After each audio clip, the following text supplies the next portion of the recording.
Welcome, Impactful Parents. It's time for the Impactful Parenting Podcast, where I give you parenting tips and resources to make you a more impactful parent to your school-age child. I am your host, Christina Campos. Welcome, Impactful Parents. Today we're going to talk about how to help your teen explore college and careers without piling on the pressure. Hello, my name is Christina Campos. I'm founder of The Impactful Parent, and I help parents of school-age children who want to be one step ahead of their kids to turn their chaos into connection with their adolescent. I'm a mom of 4 kids, a teacher that's taught every grade from preschool through high school. And today I help moms and dads like yourself to navigate that exhausting, confusing, frustrating, but rewarding world of parenting. So welcome to The Impactful Parent. And today we have a special guest. His name is Sam Bernstein. And Sam is the co-founder of Loper, a free app that helps students explore options for continuing their education after high school in a personalized and more engaging way.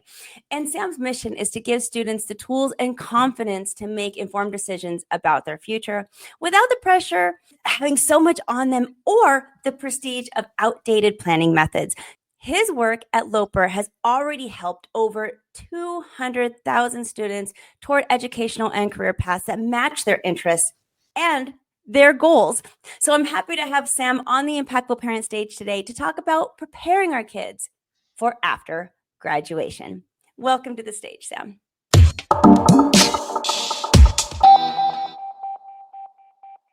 Amazing. Thank you so much for the intro, and thanks so much for having me, Christina. Really looking forward to the conversation.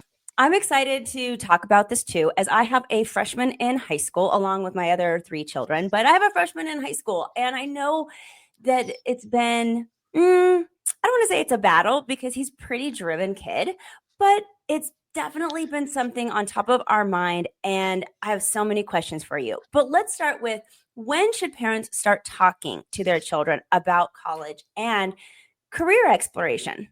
Well, I love you. You teed me up well there with the current freshman in high school. And I've got to say, fun age, but certainly very empathetic for the years ahead and the stress. And if he's your oldest, just going through that process for the first time as a parent, I think is really daunting. And the direct answer to that question is, I do think you want to start talking about it freshman year, but how you approach that conversation is very important as a parent, very, very important for your student, because it's really easy to implicitly send that message of, by the way, 4 years from now is the biggest decision of your life. Nope, you're no pressure, but there's a lot of pressure on you. And all of a sudden have your, 13, 14, 15-year-old just feeling like the weight of the world's on top of them.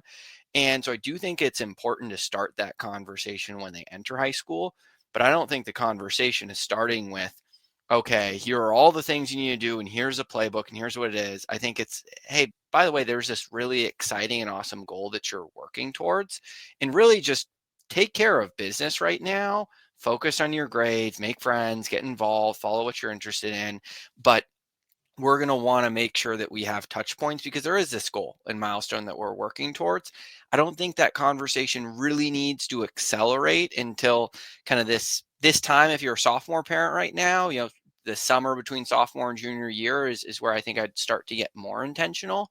But having that touch point and make it more of an open conversation, because the other piece is, if you don't start this conversation with your student, one way or another, the conversation starts in high school. And I think usually it's the least productive ways, where it's, hey, it's this US News and World Report rankings list, and there's only 20 schools that matter. And there's the one kid in the class that starts talking about college, and your child thinks they need to be thinking about college. So starting that conversation, letting them know the dialogue's there, but not making it so pressure packed from the start of freshman year, I think is so important.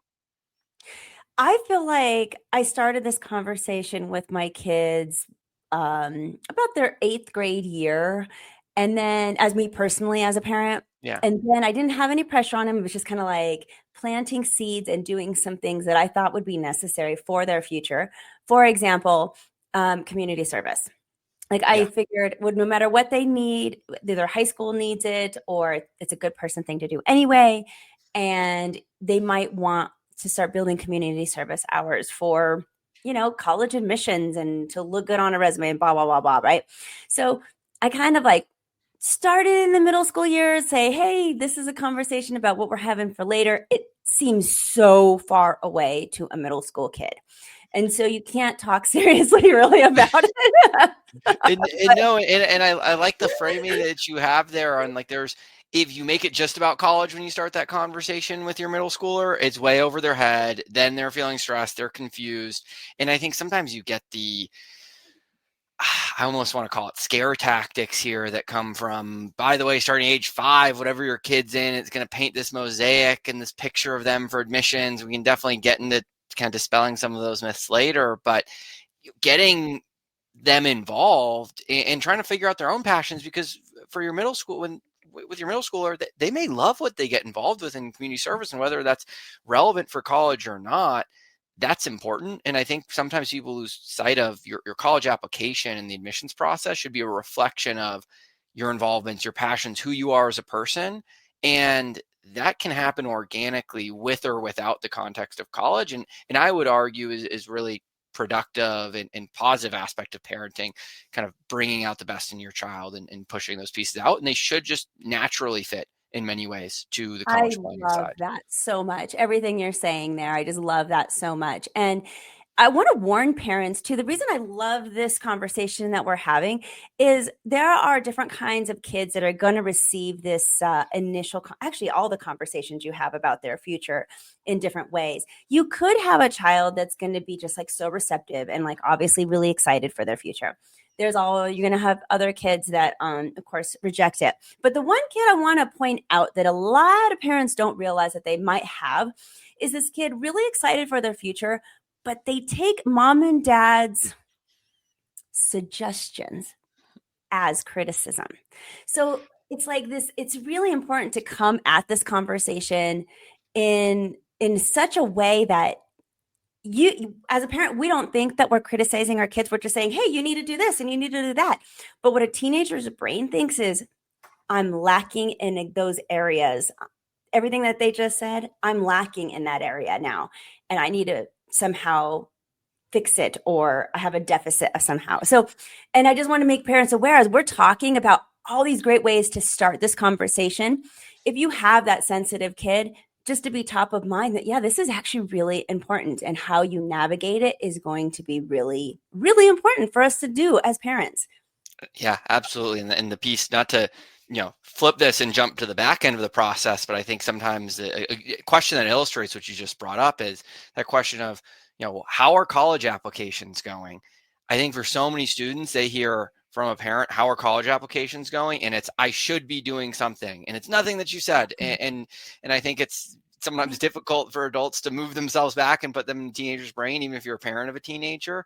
But that's what's being heard. And that's, I think, where the pressure compounds. So but you're totally right on, that happens at the front end. Teens are reading far, far too much into what parents are saying. And it can be a little bit of a tightrope. And the only, honestly, the piece that I might adjust is I think parents won't always think about their child as sensitive. I really think it's most teens hear that just because of how much is built into this process, whether from parents, from schools, from friends, whoever it is. So what are some of the most common mistakes that you see parents making when they start the college and career conversations? I think the biggest mistake that parents make without realizing it is thinking that there's really only 50 or 75 schools that matter. And they know that there are more colleges out there, but they start with such a narrow scope. And it's kind of like, and it's because, everyone kind of knows, you've seen Ivy League schools, play stereotypes, Harvard, maybe, your big D1 schools from sports, your flagship state public institution, the couple local colleges around you, maybe where you went. And you kind of just think those are what's out there. And without realizing it, you've really narrowed the universe. You probably, as most parents, if you start to go through this process, you realize, wow, things have changed a lot since 20, 30 years ago. Acceptance rates are different. And you may have just set your child up to think, really the only schools that are worth their time and worth them going to have sub 25% acceptance rate, which reality can be much lower than that, depending on how small the school is, how many of those are athletes, and so on, or 3 or 4 different institutions, and that's where they should look. And I think when you start that conversation with a more narrow lens, and it can happen very naturally because it's not from, I think, poor intention so much as just lack of information or lack of context from parents. So I wouldn't start with that list and narrow it down. Really want to think about starting with introspection and what your student's interested in. And then I think the second big mistake outside of really starting with too narrow of a list is incidentally putting too much enthusiasm of your own into the process. And that's, I think, where that can very naturally come out is on a college visit or starting to plan out college visits. And this is another one that I don't think is bad intention from a parent, but I will, rewind the clock for myself 10 years as a teenage boy, with probably every single trope about teenage boys being true in one way or another for me. I went on a college visit with my mom. I actually remember it went to Princeton, didn't end up applying to Princeton. My mom said she loved it, favorite school ever. I already didn't really like it on the tour. Man, I hated it after she said that. And that's the kind of extreme stereotypical example there.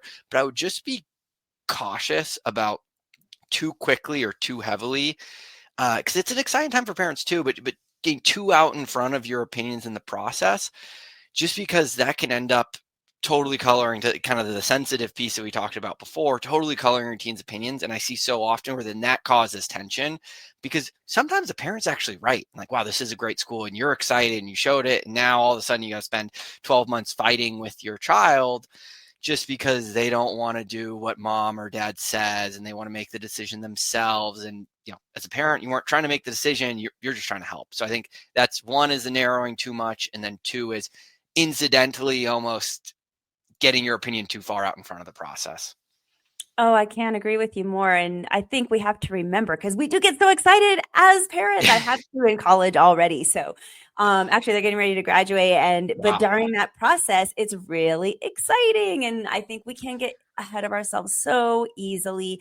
But teenagers naturally want to be independent. At this point of their life, they want to make all of their choices. They want to direct all of their future.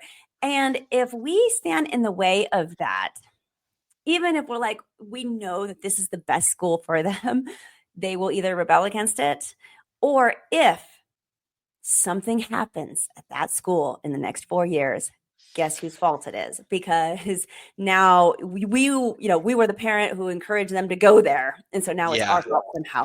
And so, yes, I'm just going to say, parents, watch out for that, because it is definitely a real hole that you can dig for yourself. And it's such good intentions. Like, we don't mean to do it at all. Yeah, I would definitely advise parents, like, when you go visit a school, come back and don't say anything about that school. You start asking them questions immediately. Well, what did you think? What was the best thing you liked about it? What did you not like about it? And then wait for them to ask you, what did you think, before you even say anything. I mean, that's hard. It's tough, but it is a real thing I would have parents do. Now, I want to ask you another question about career paths.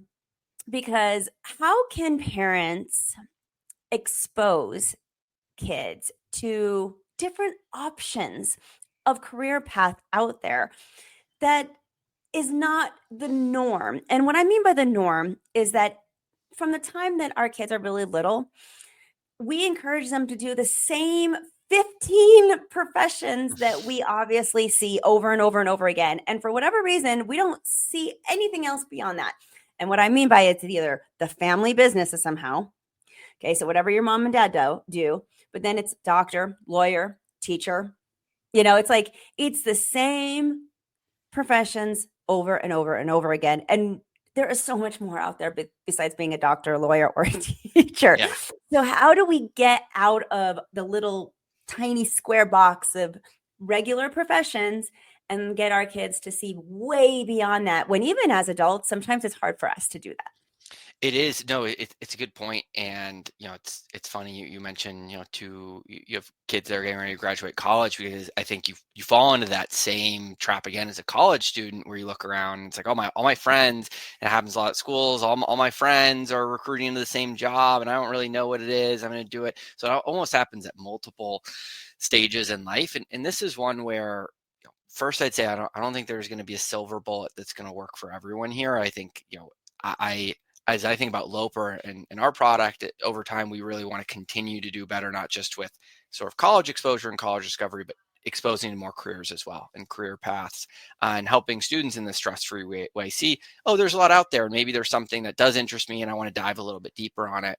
But I'd say one exercise that I encourage, and depending on the age of the student and parents' involvement, I think either person leading this can be helpful, but almost think about a personal CRM or a personal Rolodex where build that Google sheet or the Excel sheet and actually start listing out, and you can do it for friends or parents of other students in your child's school or child's grade, and actually start forcing yourself to see, like, what is their profession? Where do they work? What is their profession?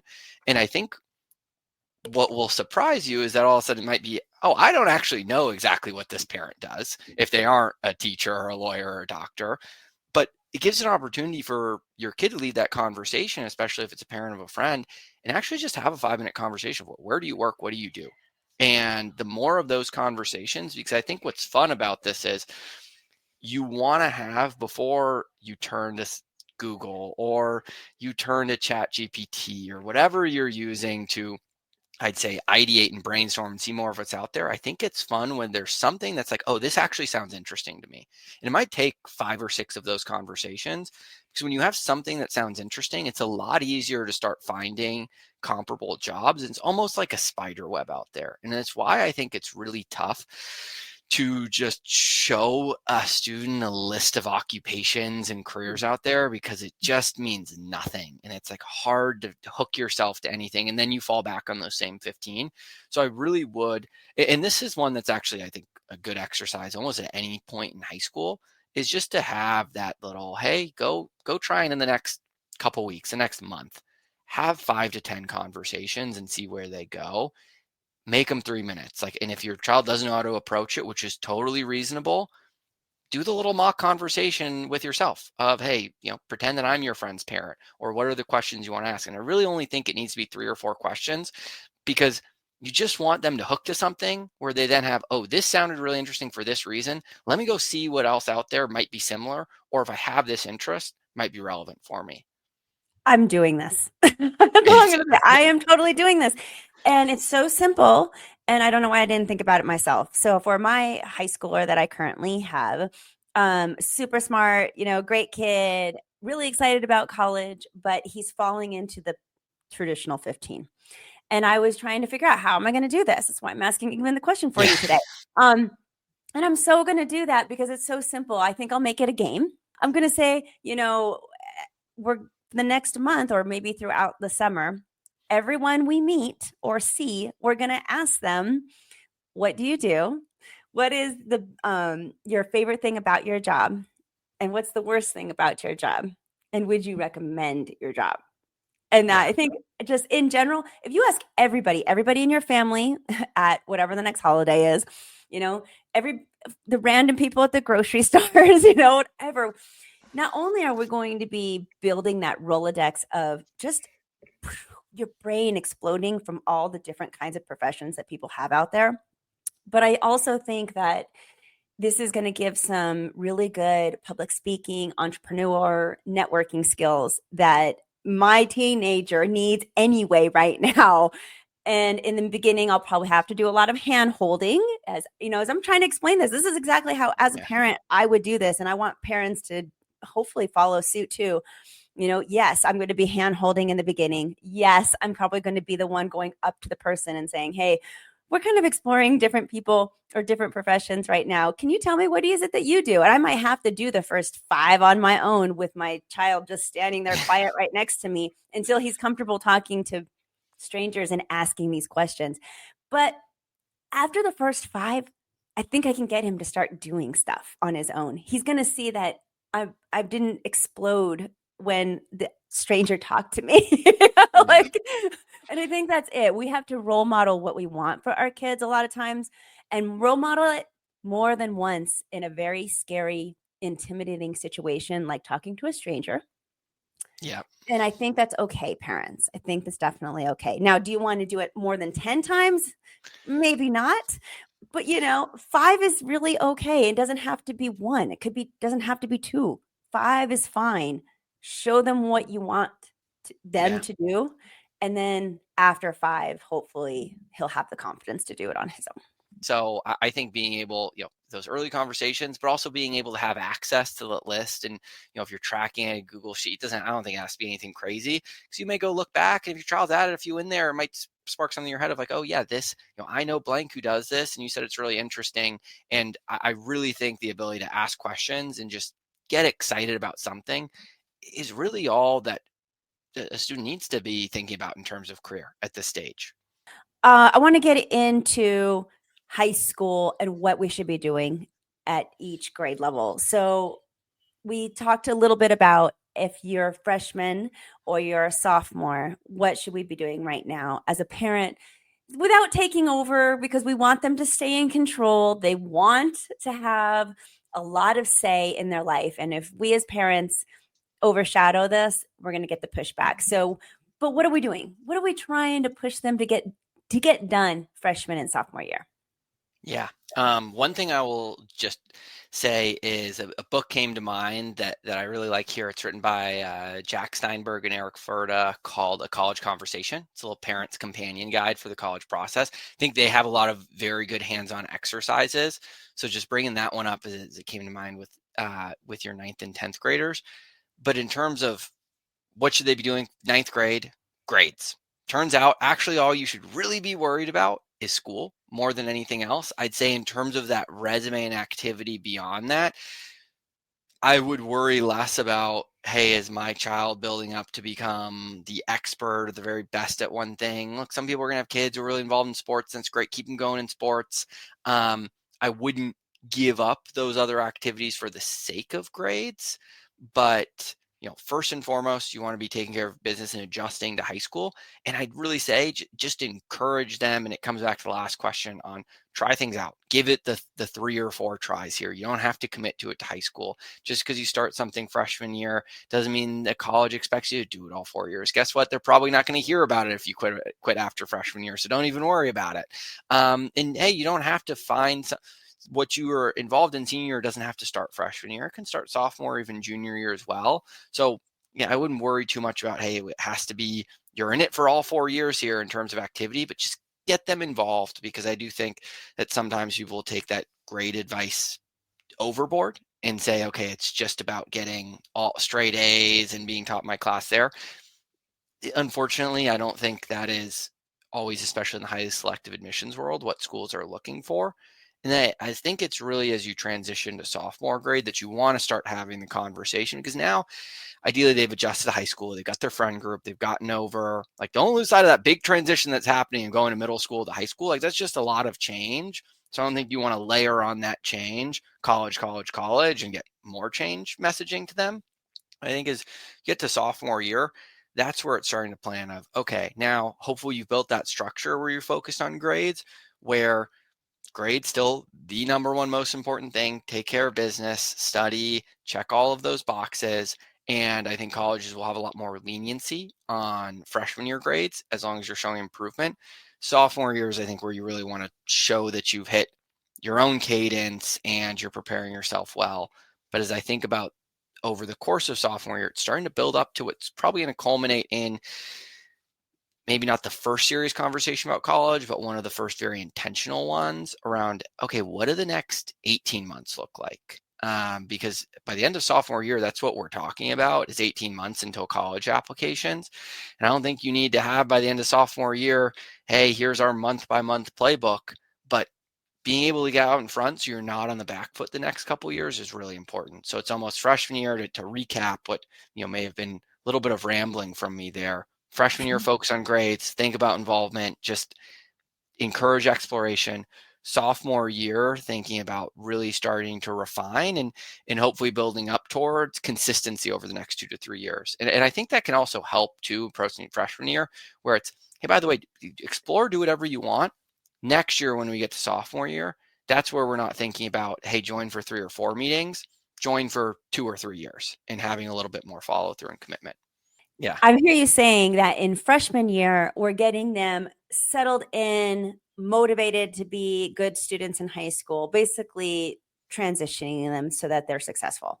But Yeah. sophomore year, I hear you saying, we're going to try to get them to hit a stride. They're going to Yeah. start leaning into the clubs they like, the activities they like, and hopefully the grades are still going to continue. So now what's going on junior year? Junior year is that what I'll say first is going to go on junior year is at most high schools, you're going to get that fun college or career parent night. Sometimes sometimes it'll be right at the start of the year. They might do two. It's like start of the year, they're going to sit down and say, hey, junior year is where things are about to get real here, parents. Lock in students. And so instantly the school is going to put a little bit more pressure on the student as well. Maybe you took an AP test sophomore year, but this is probably where you start to think about, oh, I might be taking AP exams. I'm taking the SAT. I'm taking the ACT.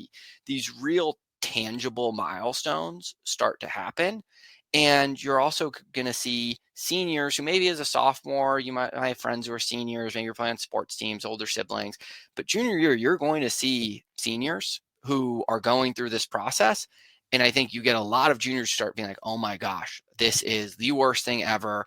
This is panic, panic, panic. So that's where I think junior, you want to build up where it's, hey, you're going to actually start to have real milestones here. This is where I would start thinking about, let's lay out the scope of the process. And it's one thing we're really excited about building at Loper is an application center and a parent's companion to their students' exploration, where you can see that stereotypical Google sheet that you may be putting together, that Google Calendar. We want to help auto generate that. So then you have a starting point to then edit it from there. And that's where I really think about, okay, let's lay these out. Let's do our planning. Let's make this a little bit more concrete.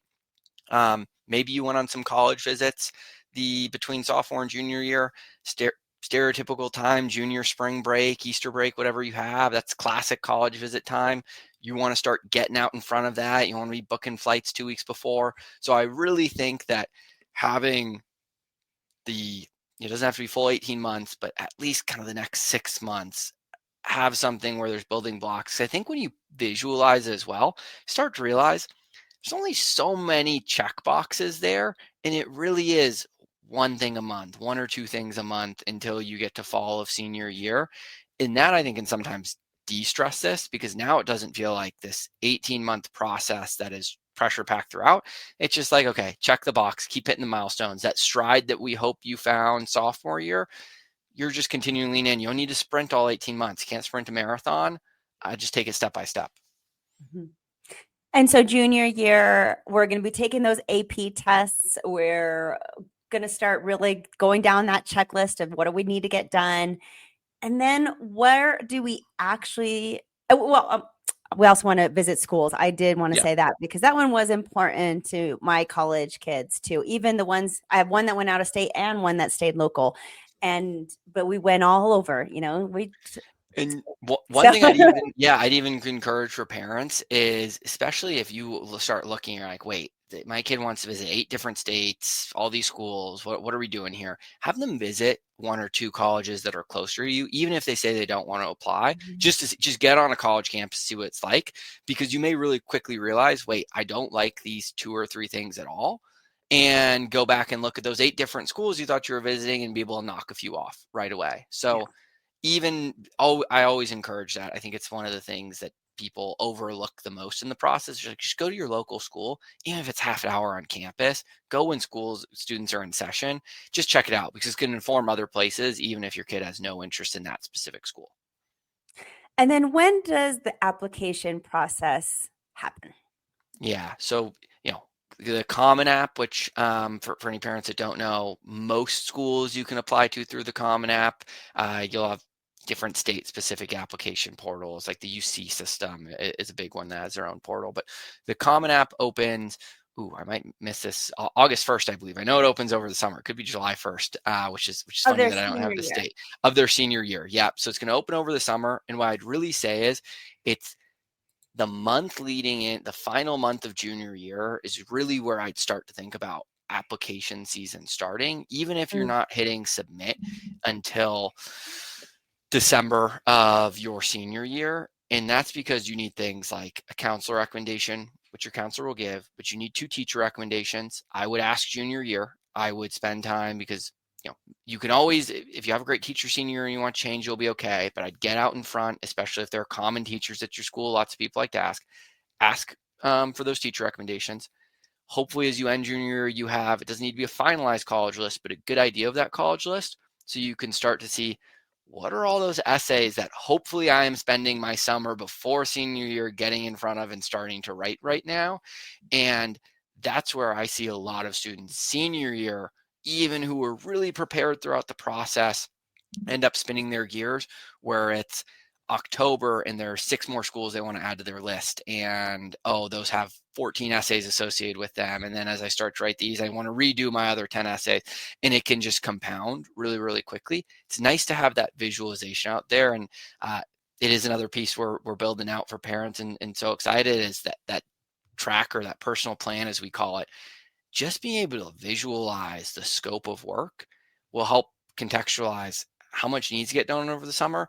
And maybe should we actually spend the summer not just writing essays, but narrowing that list down a little bit so it doesn't feel like a Herculean effort to get across the finish line. Because the best position, I think, for students and parents to be is showing back up to school senior year, where they are basically on draft number 2 of everything. They've done draft 1. They can get feedback from teachers.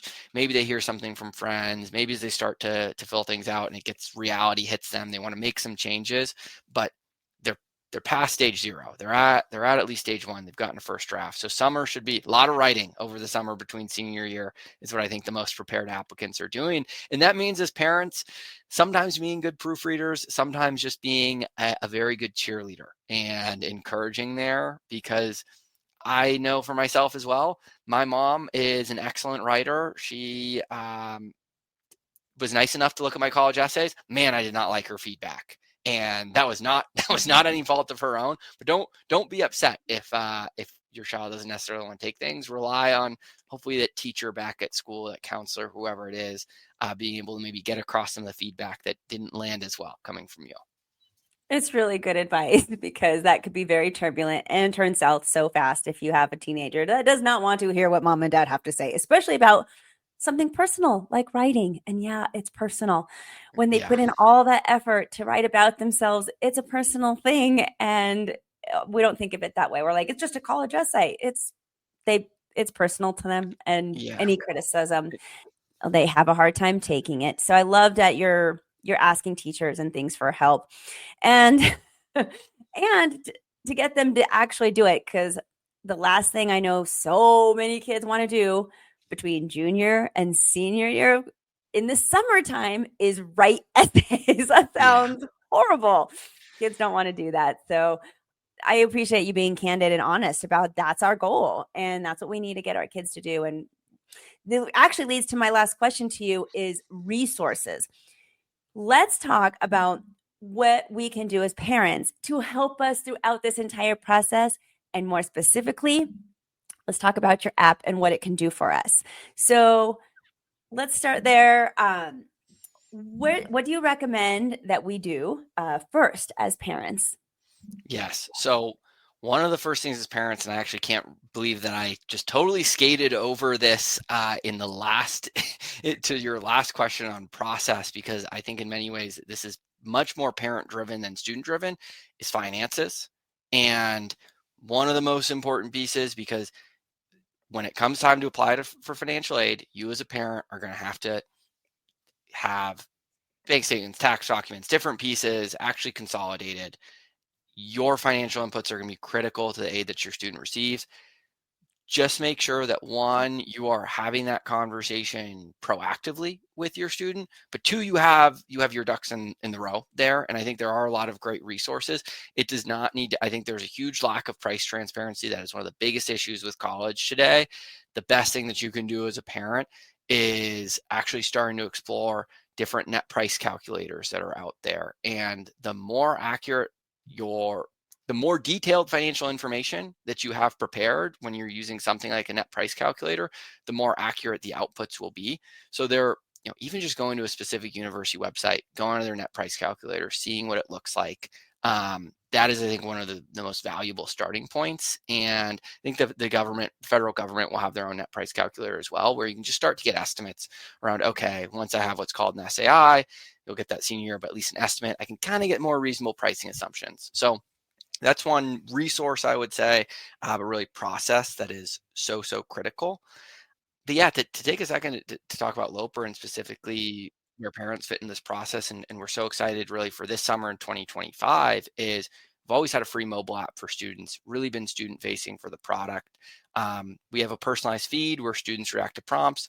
See 1,000 different prompts on Loper. This can be academic interests, aspects of their college experience, careers, as we talked about. Those data points power our matching algorithm. So we're recommending schools that are a strong fit for students. And So what we're when should now, they download Loper? I think When's the Loper's, optimal time? I would say, sophomore, as early as like spring of your sophomore year, I think is a great time. Whereas you said earlier, the front end of the college process where you really just want to start thinking, I think it's a great time to use Loper where it's not, hey, this doesn't need to be a finalized list that we're sending your students, but we just want to facilitate introspection and get them asking questions and use a parent. I know parents will use the app side by side if their student wants them to, and just use it as a conversation starter. And that's actually where a lot of counselors will use our app with students, where using what we call prompts that students are reacting to, say, hey, you said this was interesting to you. Why? What else is interesting to you? Oh, if you like this school, here's another school.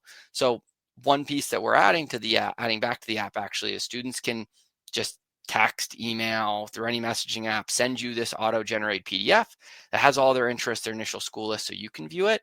And then this summer, we're actually rolling out what's a web-based portal where parents can have a synced account to their student. And that's where we're going to have what we call our application center and our personal plan, but actually that editable spreadsheet that's auto-generated for you that then you can use to track the process and kind of get that first step out in front. Where I've talked to parents who spend 6 hours generating a spreadsheet. I'm like, we can get you those 6 hours back. You got a full-time job. How are you spending 6 hours building this spreadsheet out there? If we can get you that time back, that is so huge for us. And that's where I think Loper is a resource for your junior going into senior year is so valuable. If you didn't download the app, you got a junior, I absolutely think it's still valuable right now heading into your senior year. Frankly, your student probably has a better idea of what they're interested in, so is able to better leverage the app, get stronger outputs.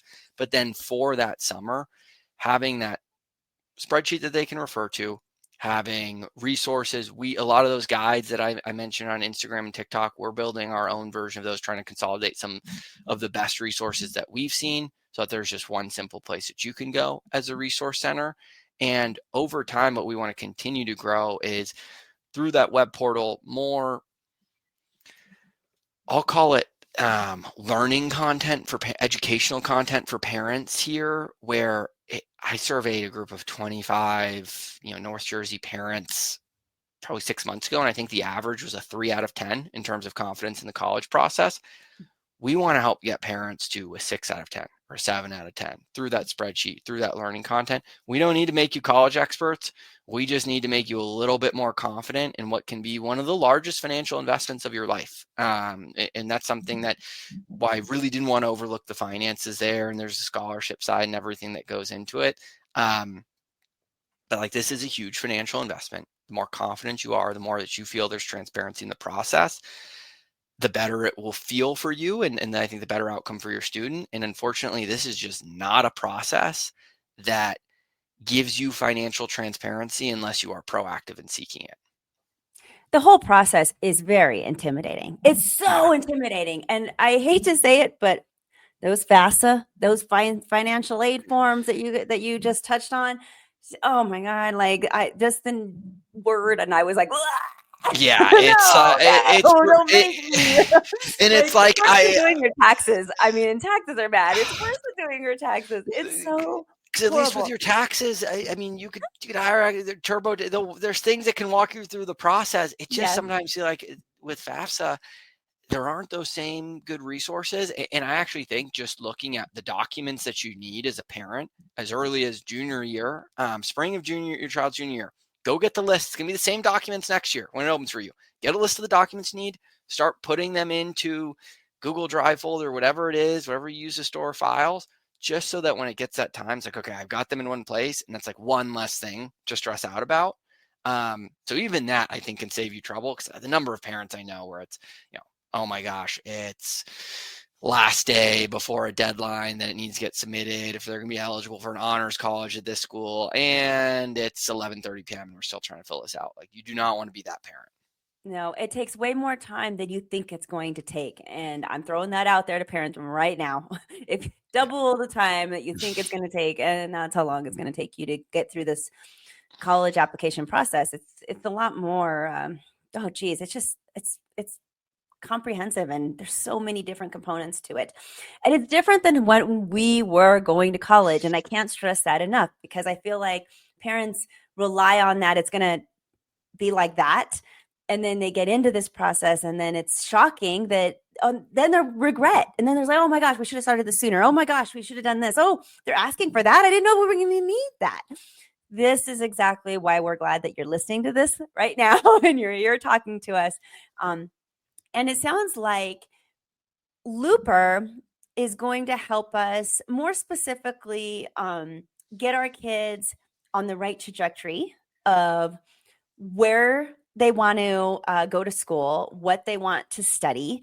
And then it sounds like you're rolling out new things that are going to help us stay organized. And like you said, that checklist alone is so valuable if you get that out to parents, because that's what we need. We need something that just says, do this, then do this, then do this.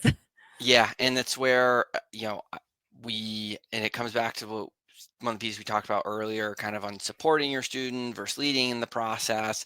And we're talking about teenagers. You're going to need to be involved with tracking dates and deadlines. It doesn't matter who. Teenagers are the same as they were 10 years ago, 20 years ago, 50 years ago.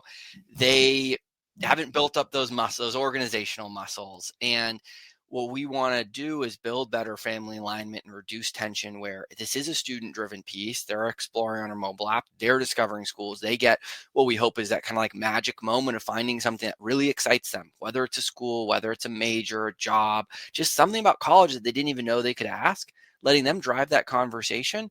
And then in terms of the process and logistics, making it much easier for parents to support, where unfortunately today it's either I need to go ask my child, and that's where the clashing can happen, as we talked about earlier. And where are you in the process is they hear as, oh, I should be doing this, even if you didn't say it.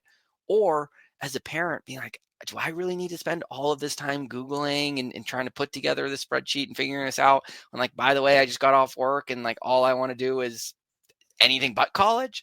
So trying to have that shortcut. And because I really think if there's alignment in the process with students and parents, and you're on the same page here, this daunting and intimidating 4-year journey in some ways just becomes that much slower, 25%, 50% less. I think that can be all the difference for families, and hopefully bring us back to just being excited about what's going to be one of the more, and Christina, I'm glad to hear that you have two students who are on the other side of what really is an exciting process for students and parents.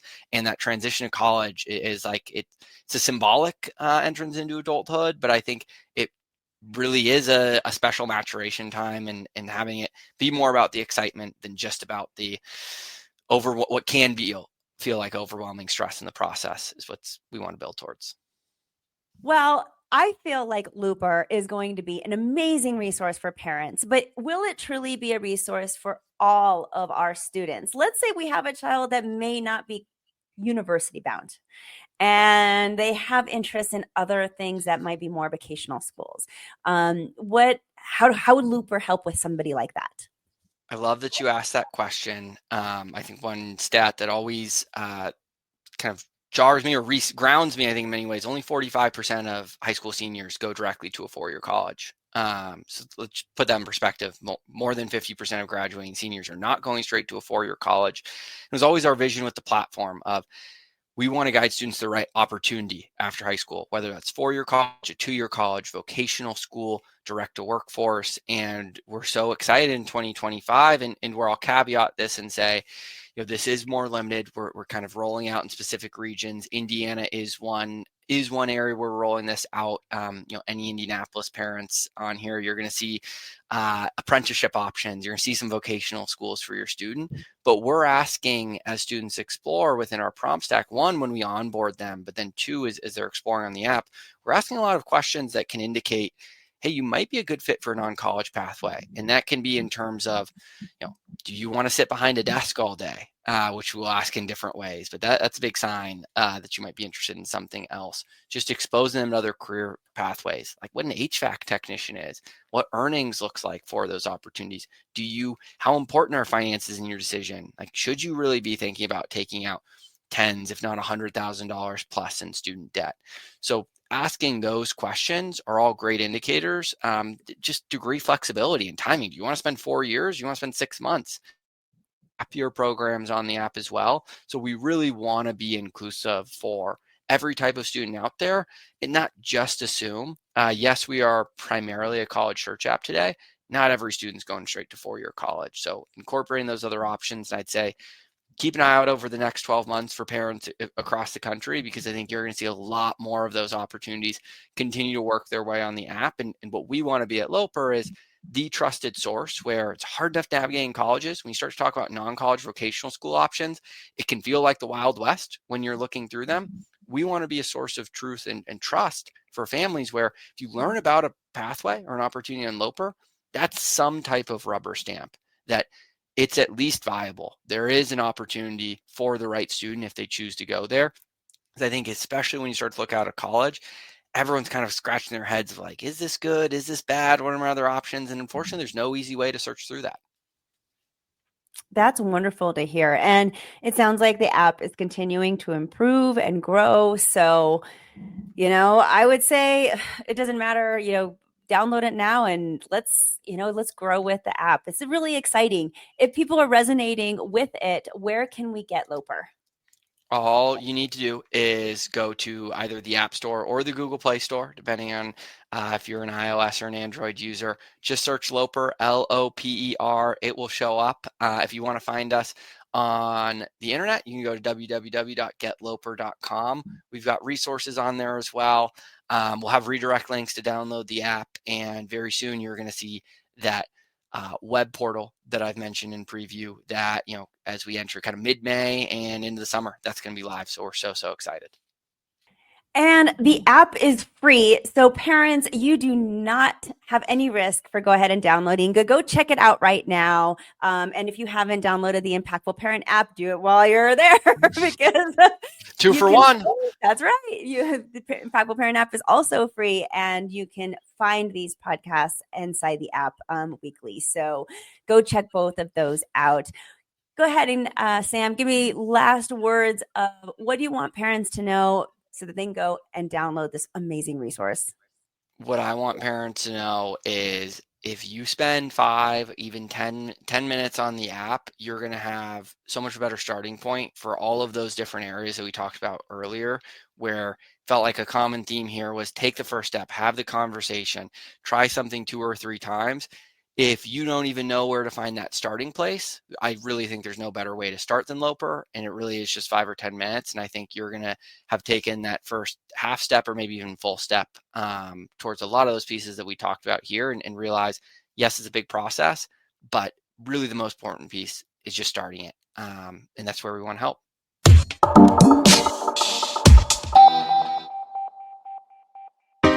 Thank you for listening today. Remember to subscribe and share this podcast with a friend. And don't forget, the Impactful Parenting Podcast is an extension of the Impactful Parent community.